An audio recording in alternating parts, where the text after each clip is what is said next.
Buenas tardes, amigos del teleauditorio. De nuevo les saludamos porque estamos de regreso después de la participación de uno de los productores que hemos tenido en los últimos tiempos de nuestro programa, ocupando buena parte de nuestro espacio, el ministro de la Presidencia, Gustavo Montalvo, con una locución interesante sobre las acciones del gobierno para enfrentar el coronavirus. Gustavo Montalvo ha sido el segundo de los voceros oficiales en esta comunicación de emergencia que ha seleccionado el gobierno y ha representado la voz del presidente de la República, es decir, la parte política de las acciones, porque el ministro de Salud Pública se ha concentrado, se supone, en la parte técnica. Sin embargo, ha devenido en un discurso politizado el de el ministro de Salud Pública, como hemos dicho. Paradójicamente, en el discurso de Montalvo no se advierte el sentido político de sus declaraciones, sino que ha tenido un sentido más informativo, orientador, conciliador, en un tono y unas inflexiones muy adecuadas y buscando siempre el entendimiento y llevando un mensaje de positivismo.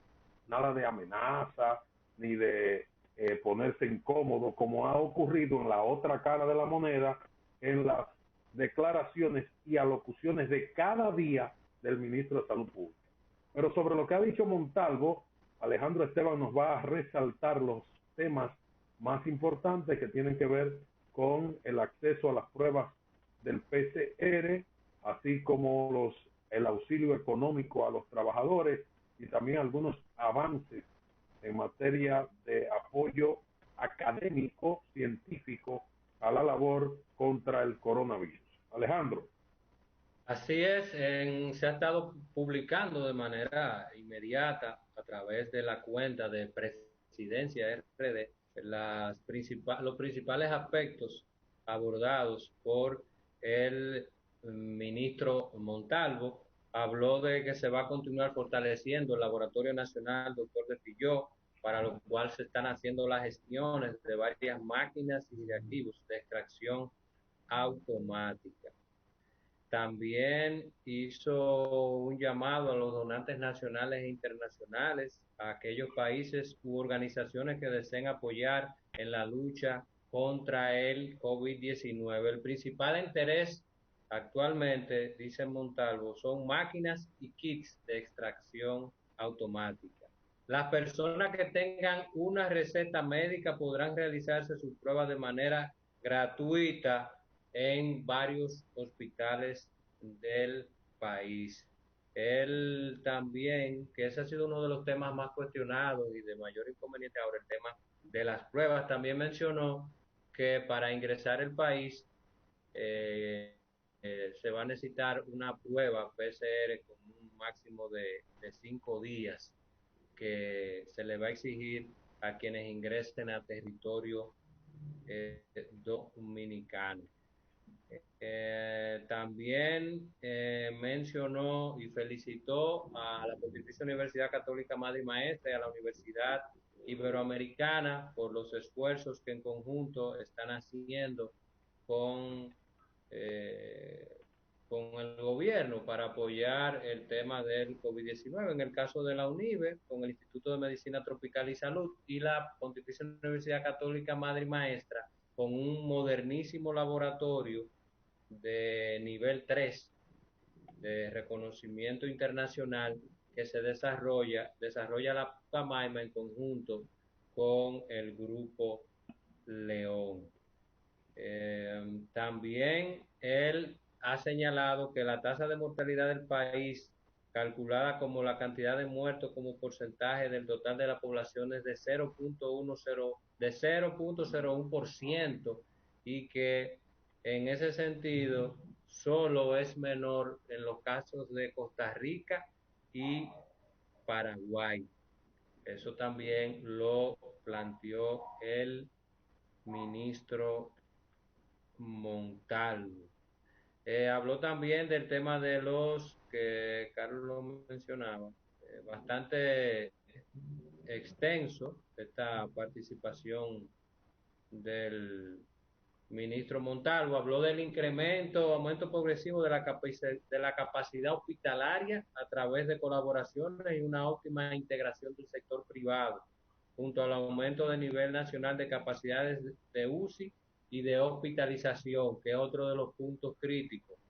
Dice Montalvo que el gobierno está trabajando para aumentar la cantidad de espacios y de camas. En esta semana se van a incorporar 36 camas de cuidado intensivo en la ciudad sanitaria de Santo Domingo, 17 en el Hospital Estrella Ureña de Santiago y 9 en el Ricardo Limardo de Puerto Plata. Al final de esta semana, la proyección es que el país disponga de 62 nuevas camas de unidades de cuidado intensivo para atender a los pacientes de COVID-19. Muy Esos son de bien, los bastante. aspectos más importantes que ha mencionado Montalvo. Sí. Alejandro, un aspecto que de interés para toda la población ha sido que anunció el ministro Montalvo también que logró ampliar el convenio con las administradoras de riesgos laborales y la Asociación de Clínica Privada para que se le dé cobertura a los pacientes de COVID-19 hasta el 31 de agosto.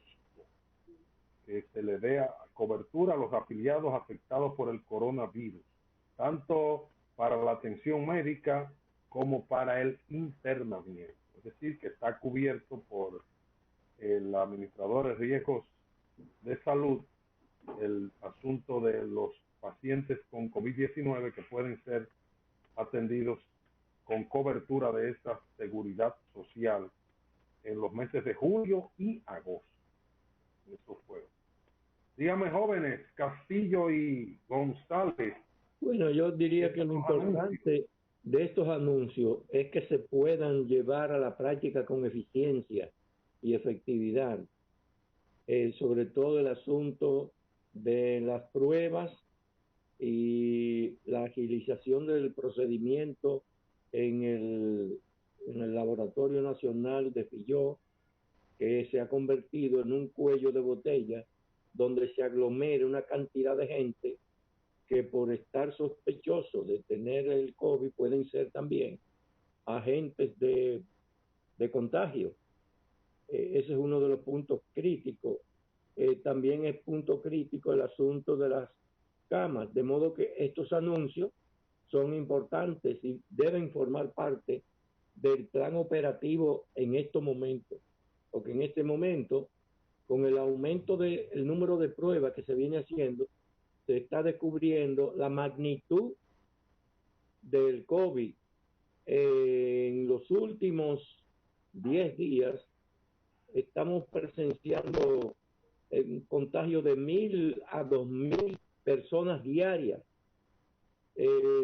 Las muertes a veces me imagino que se aglomeran los reportes y hay números también récord en los fallecidos diarios.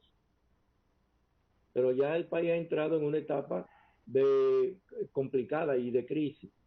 De modo que esto que está anunciando hoy Montalvo debería ser guía para el plan operativo que va a iniciar el próximo gobierno, porque me imagino que atacar el COVID en el país va a ser la emergencia número uno del próximo gobierno.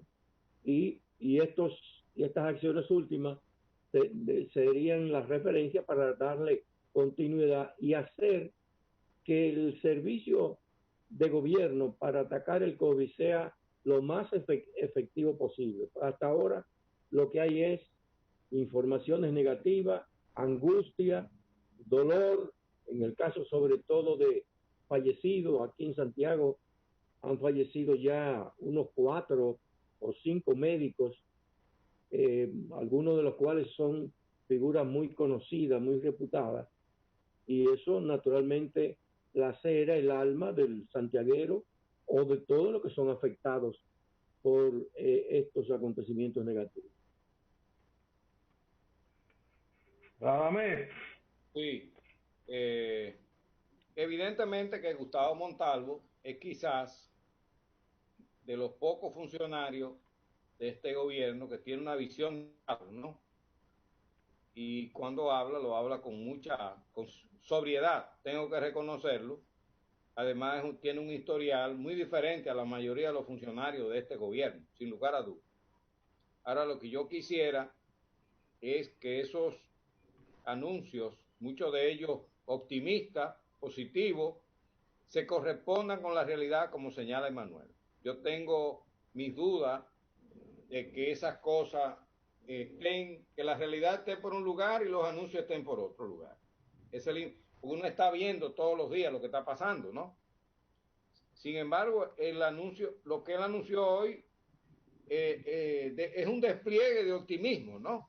Que dista mucho del ambiente de tensión, de incertidumbre que uno observa en el país y de como que las cosas están fuera de control en el tema del COVID-19. Entonces, esa sería la primera pregunta. Yo lo dejo como una pregunta. Veo que Manuel también tiene esa preocupación. Si estos anuncios, si la realidad va por un lado y estos anuncios van por otro lado, ¿verdad? Creo que el país necesita una gran concertación en este momento. Hoy veo que el presidente electo acaba de señalar que va a visitar el liderazgo nacional en los próximos días, que lo va a visitar y va a llamar a una gran concertación, porque la tarea número 1 es el COVID-19. Y no hay otra más importante que esa, ¿eh? No hay otra. Claro, claro. Entonces, anunció también lo Sí, del... hay dos, Radamés.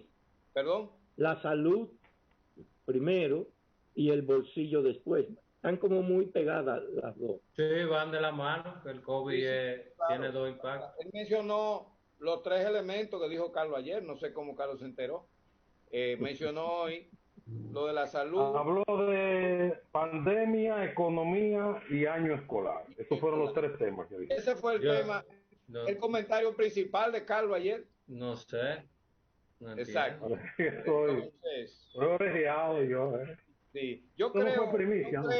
yo creo que hay que apoyar esa concertación, porque la situación yo creo que se nos está yendo de las manos, ¿eh?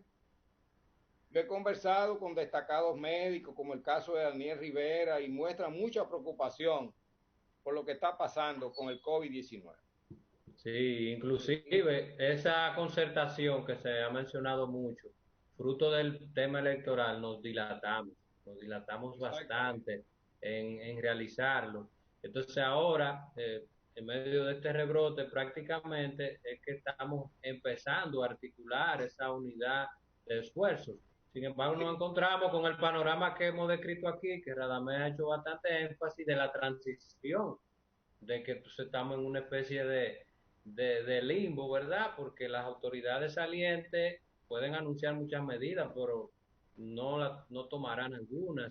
Los entrantes todavía no han asumido y no están investidos de ese poder que tendrán a partir del 16 de agosto. Entonces, ojalá se pueda lograr ese equilibrio para encaminar de aquí al 16 estabilizar, porque hay una gran preocupación en sectores de la sociedad de que de aquí al 16 de agosto el tema se empeore de manera contundente y drástica. Sí, hay que pedirle a los funcionarios públicos que ellos tienen que estar ahí hasta el 16 de agosto, porque yo siento que están abandonando los cargos, ¿eh? Y están dejando... Sí, parece como que estamos en la España boba, como tú dices. Yo no sé cómo es el asunto. Pero Carlos, como que no se está gobernando. Primero, ellos tienen que estar ahí hasta el 16 de agosto. Y sobre todo en el Ministerio de Salud. Ellos no pueden abandonar ni sentirse irresponsables de los problemas sanitarios de este país. Entonces tienen, junto, en coordinación con los que van a entrar, tienen que enfrentar los problemas, ¿no? Ellos no pueden hacerse los irresponsables ahora y abandonar en una especie de desbandada, desordenada, ¿verdad? De que yo observo en algunas áreas. Y lo segundo es mantener una vigilancia de defensa del patrimonio público, de que no empiecen, pues ya hay informes preocupantes, Carlos, en algunos lugares de que se están robando activos, electrodomésticos, alimentos, sobre todo en lo que tiene que ver con el desayuno escolar. Tú sabes que hay grandes almacenes, Carlos. Sí, y se han hecho también compras extraordinarias con el tema de la pandemia y hay muchísimas cuestiones raras ahí, compras a futuro. La ciudadanía tiene que estar vigilante de la defensa del patrimonio público, ¿eh? Hay un gran reto, yo pienso, y el reto es de las autoridades entrantes. Responder las altísimas expectativas populares de la gente, de la clase media, de los que votaron para que terminara la era del PLD, de que haya consecuencias. O sea, de que esto no es simplemente que va a haber el final de una era, sino que tiene que pasársele factura. Esa es la situación. Aquí la gente está preparada para que haya gente que sea procesada. Entonces, por eso se sospecha que el Ministerio Público está haciendo acciones, moviendo fichas para dejar algunos cuadros del PLD en posiciones claves. Y hay que decirlo así, para dejar cuadros del PLD que están dentro del Ministerio Público, que ha sido politizado por el actual Procurador General de la República. Entonces, imagínense lo que ocurrirá. A mí me contaba esta mañana un ambientalista que en el sector del ambiente quiere que haya consecuencias para el anterior ministro de Medio Ambiente y hoy ministro de Agricultura.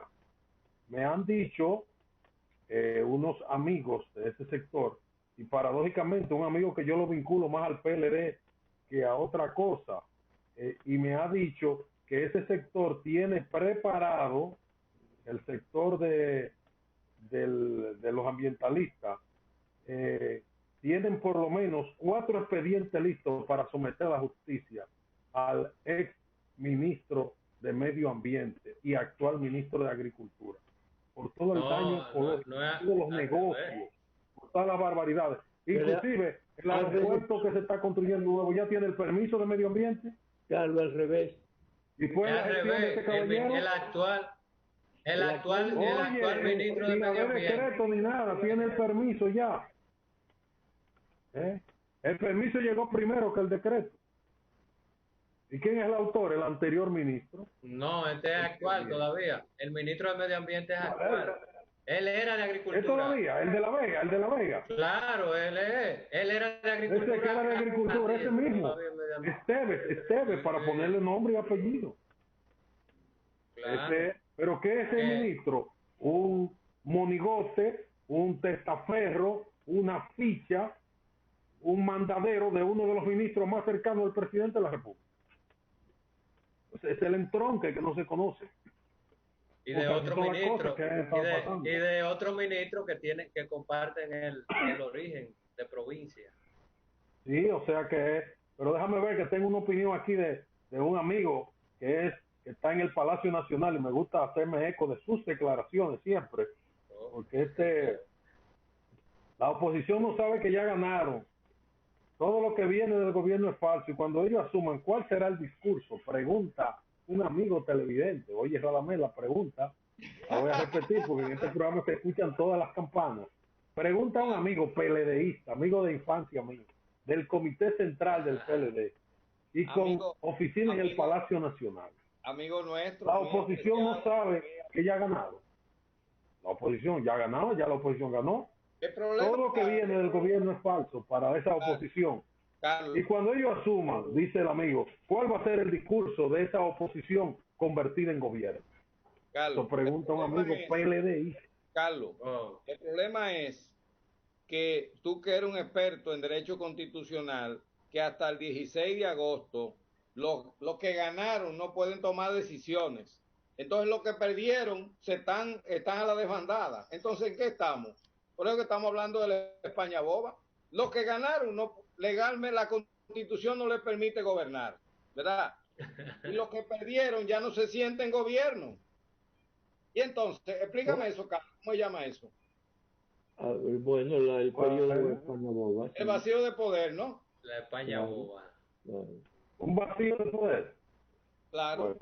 Claro. Vamos a dejarlo de tu tamaño ya, porque hoy tuvimos el programa trunco, porque tuvimos un invitado especial, no invitado por nosotros, un invitado especial impuesto.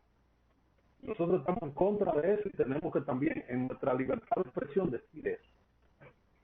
Cabe otro momento para que el gobierno y sus funcionarios emitan su mensaje, no este es un momento de un periodismo con responsabilidad, crítico, propositivo, analítico.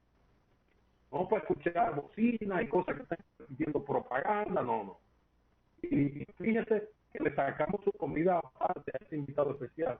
Gustavo Montalvo, hemos dicho que es el menos contaminado de todos los funcionarios que han hablado, el que todavía conserva un poquito de credibilidad. Si le queda algo de credibilidad a algún funcionario de los que han sacado la cara en la pandemia por el gobierno, es a Gustavo Montalvo. Le hemos sacado la comida aparte siempre. Y el discurso, el tono, su sentido propositivo de armonía, esperanzador, optimista, nada de censura, como casi paternal. Yo recuerdo, y con esto termino, Castillo, atención para ti, que Gustavo Montalvo en uno de sus primeros discursos que los señores mayores de 60 años tenían que colocarse voluntariamente en cuarentena con motivo del COVID. Así mismo. Castillo ha sido fiel a ese mensaje de su amigo Gustavo Montalvo. Dime, Castillito, que nos vamos ya. No, ¿Te gustó? Así es. No fue con ánimo de molestar. Terminamos, señores. ¿Algo más, Radamés? No, ya no tenemos de la oposición, a mí me gusta eso, tú sabes. Pero mañana tendremos más tiempo. Le mando un tiempo que por este día, programa muy extraño. Le mando un saludo. Que le mando un saludo a ese amigo del Palacio. ¿Tú se lo mandas? Claro, es amigo nuestro, yo sé. Ustedes son amigos, como que ustedes se parecen, yo no sé en qué que ustedes coinciden, si son tocayos o algo. Entonces, terminamos. En nombre de Alejandro Esteban, Radamés García, Emmanuel Castillo y Carlos Manuel Estrella, hasta mañana. Volveremos mañana a ejercer periodismo con responsabilidad.